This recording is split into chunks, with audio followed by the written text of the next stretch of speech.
2024 के चुनाव को लेकर सरगर्मी तेज हो गई है। बाकायदा बीजेपी और कांग्रेस ने तो अपना चुनाव अभियान भी शुरू कर दिया है। लेकिन सवाल है कि 2024 में होगा क्या। मैं आपको पहले 2024 से पहले उन 4 राज्यों के बारे में मोटा मोटी जो बातें बताऊंगा, उससे आपको अंदाज़ा हो जाएगा कि 2024 में कौन बनेगा प्रधानमंत्री। क्या नरेंद्र मोदी की वापसी हो पाएगी? क्या इंडिया गठबंधन टिक पाएगा? ये सबसे बड़ा सवाल है। तो इस वीडियो को देखिए और 2024 के राजनीतिक खेल को समझिए। नमस्कार, मैं शंभू कुमार सिंह और आप देख रहे हैं नेशनल दस्तक। बीजेपी की सबसे कमज़ोर कड़ी है मध्य प्रदेश। अगर मध्य प्रदेश में बीजेपी सत्ता नहीं बचा पाएगी तो लोकसभा में उसको नुकसान होगा, और जैसे हिंदी पट्टी में उसको नुकसान होगा, बीजेपी का आंकड़ा 150 तक सिमट जाएगा। क्योंकि आपको पता है कि जो प्रधानमंत्री की कुर्सी है वो यूपी, मध्य प्रदेश, राजस्थान, बिहार से होकर निकलती है। क्योंकि 200 सीटें तो इन्हीं इलाकों में हो जाता है। 80 सीटों का मालिक तो खुद यूपी है।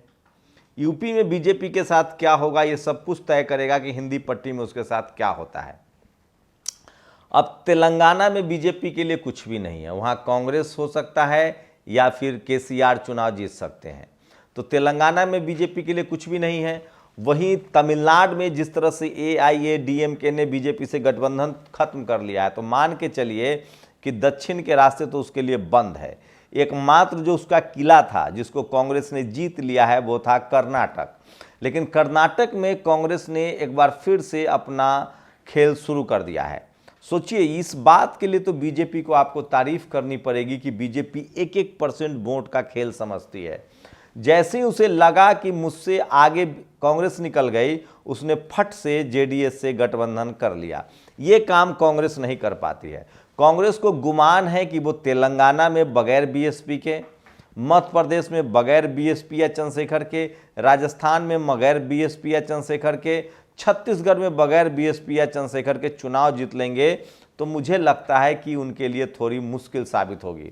लेकिन अगर ये 3 राज्य, राजस्थान, मध्य प्रदेश और छत्तीसगढ़, ये तीनों राज्य अगर बीजेपी अपने छत्तीसगढ़ में उसको जीतना है, अगर वो जीत लेती है, राजस्थान अगर वो जीत लेती है, दोनों जो कांग्रेस के राज्य हैं, और मध्य प्रदेश अगर वो बचा लेती है, तो फिर 2024 में बीजेपी से निपट पाना बड़ा मुश्किल काम होगा। मुश्किल काम इसलिए होगा क्योंकि कांग्रेस के जो सवर्ण लीडरशिप है वो फिलहाल तैयार नहीं है। एक सवर्ण लीडरशिप कैसे काम करता है वो मैं आपको बता रहा हूँ। ये है महाशय, ये महाशय जो है वो राजभर की पार्टी के हैं, मिश्रा जी प्रवक्ता हैं। सोचिए, नेहा सिंह राठौड़ के फर्जी फोटो को ये फिर से शेयर कर रहे हैं। तो सोचिए, कोई भी पार्टी हो, उसके जो सवर्ण नेता हैं वो मिला जुला के किसी न किसी तरह से बीजेपी के पाले में ही बैटिंग करते रहते हैं। और अगर बीजेपी ने राजस्थान, छत्तीसगढ़, मध्य प्रदेश बचा लिया, जीत लिया, तो यकीन मानिए इन राज्यों में फिर बीजेपी को लोकसभा में हराना बड़ा मुश्किल होगा। क्योंकि अभी भी ओबीसी की राजनीति पर सब कुछ टिका हुआ है। शेड्यूल कास्ट भले नाराज है, लेकिन वो छत्तीसगढ़, राजस्थान में कांग्रेस से भी नाराज है।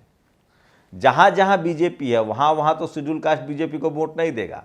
लेकिन जहाँ जहाँ कांग्रेस है वहाँ भी कांग्रेस से शेड्यूल कास्ट नाराज है, क्योंकि उनका रवैया बहुत बदलता नहीं है। और नतीजा ये होगा कि वहाँ बीएसपी और चंद्रशेखर को वो वोट करेंगे, और वो भले सीट न जीत पाए, लेकिन वो बीजेपी को सत्ता तक पहुंचा देंगे। कांग्रेस को डैमेज होगा।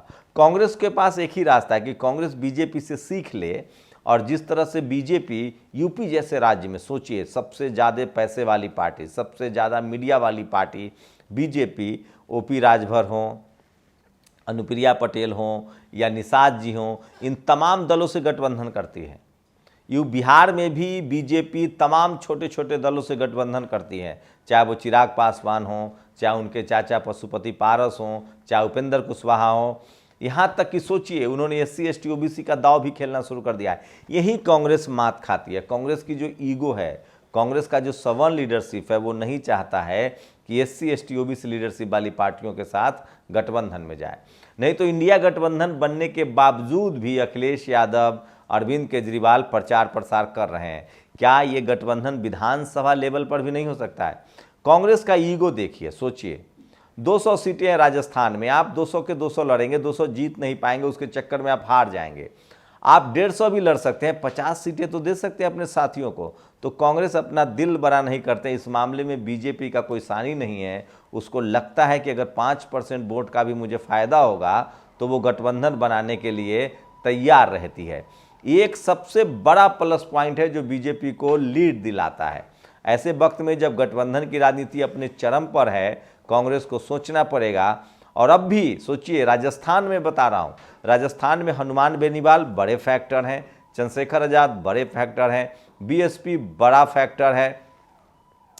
अगर इन दलों का अपना तालमेल हो जाता है तो भी बीजेपी के लिए रास्ता आसान हो जाएगा। तो मैं फिर कह रहा हूं, अगर रीजनल पार्टियों से कांग्रेस गठबंधन नहीं करती है, आप सिर्फ यूट्यूब पर मैं झूठ बोल दूं कि बीजेपी हार रही है और इस वजह से आप मेरा वीडियो देखिए, तो वो न्याय नहीं होगा। मैं सटीक और सही विश्लेषण कर रहा हूं। अगर कांग्रेस को 2024 में सचमुच चुनाव लड़ना है तो उसको अपना ईगो अलग रखना पड़ेगा और तमाम रीजनल पार्टियों से गठबंधन में जाना पड़ेगा, नहीं तो बीजेपी को हराना इतना आसान नहीं है। और सोचिए, बीजेपी अपनी जीती हुई सीटें जेडीएस को देगी, क्योंकि उसे पता है कि कर्नाटक में 5 से 10% वोटों का जो मार्जिन है वो बड़ा फैक्टर होगा।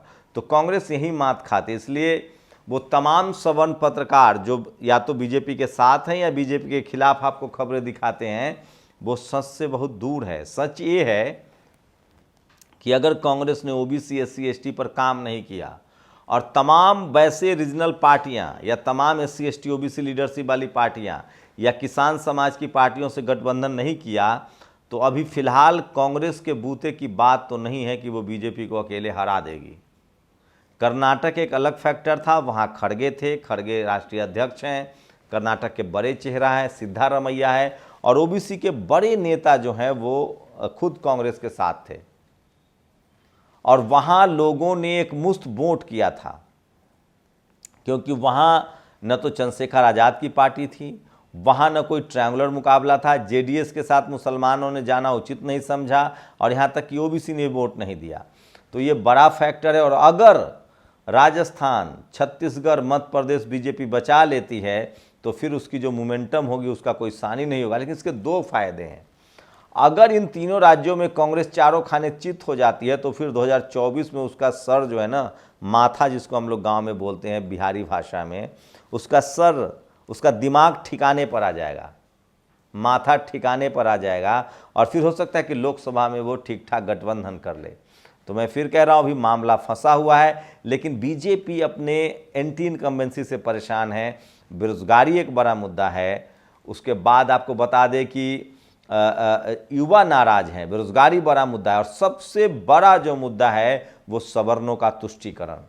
जिस तरह से जातिवाद बढ़ा है, जिस तरह से एससी एसटी ओबीसी के संवैधानिक अधिकार खत्म किए जा रहे हैं, जिस तरह से नौकरियां खत्म की जा रही है, जिस तरह से शेड्यूल कास्ट पर अत्याचार हो रहा है, जिस तरह से अल्पसंख्यक समाज पर अत्याचार हो रहा है और सबसे ज़्यादा जिस तरह से ओबीसी को तमाम नौकरियों से बाहर का रास्ता दिखाया जा रहा है। अब आप किसी को ठग नहीं सकते हैं, सोशल मीडिया का दौर है, सबको पता है कि जातिवाद फिर से चरम पर है और जो सवर्ण समाज के लोग हैं वो अपने जाति के नाम पर इतने अहंकार में डूबे हुए हैं कि वो एससी एसटी ओबीसी और किसान जातियों के साथ सरेआम अत्याचार कर रहे हैं। जो ब्यूरोक्रेसी में बैठे हैं, जो मीडिया में बैठा है, जो जुडिशरी में बैठा है।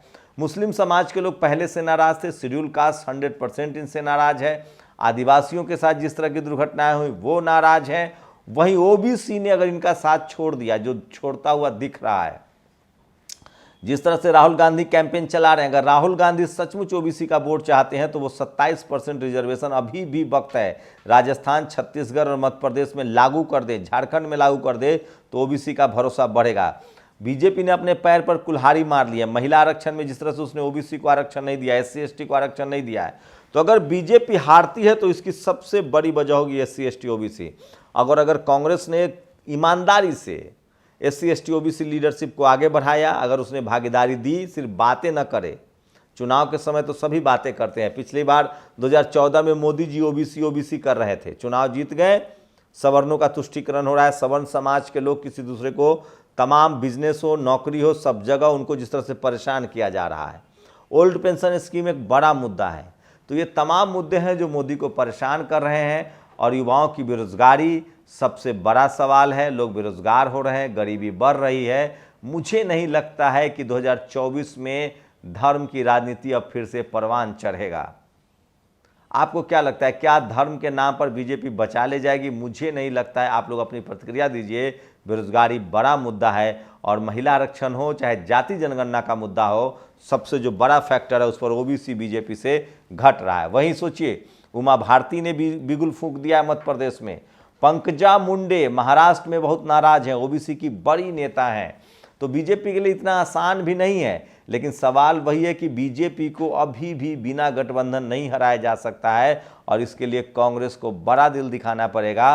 और तमाम रीजनल किसान समाज की पार्टी हो, दलित समाज की छोटी छोटी पार्टियां हो या ओबीसी की छोटी पार्टियां हो, छोटी पार्टी मतलब पैसे में कम पार्टी है, उनको जब तक ये इक्वल रिप्रेजेंटेशन नहीं देंगे, और ये लगता है खड़गे जिस तरह से इनिशिएटिव ले रहे हैं, खड़गे की जो राजनीतिक समझ है, जितने सुलझे हुए आदमी हैं, कांग्रेस में अभी खड़गे की अगर पूरी बात चली और इन तमाम मुद्दों पर उन्होंने सोचा कि हमें छोटे दलों से गठबंधन करना है, बीजेपी को हराना है, तभी बात बनेगी। और खासकर कांग्रेस को एससी एसटी ओबीसी के मुद्दे को भुनाना होगा, क्योंकि यही वो तबका है जो बीजेपी से नाराज है।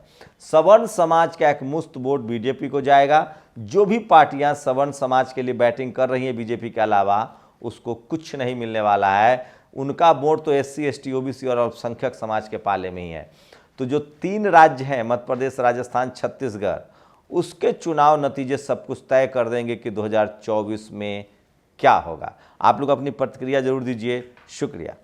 नेशनल दस्तक की आपसे गुजारिश है कि अगर इसको बचाना चाहते हैं तो नेशनल दस्तक को सब्सक्राइब करने के लिए रेड कलर के सब्सक्राइब बटन को दबाएं, फिर बेल आइकन की घंटी दबाएं। नेशनल दस्तक को बचाने के लिए बहुत जरूरी है कि हर खबर को शेयर करें, लाइक करें, कमेंट जरूर करें।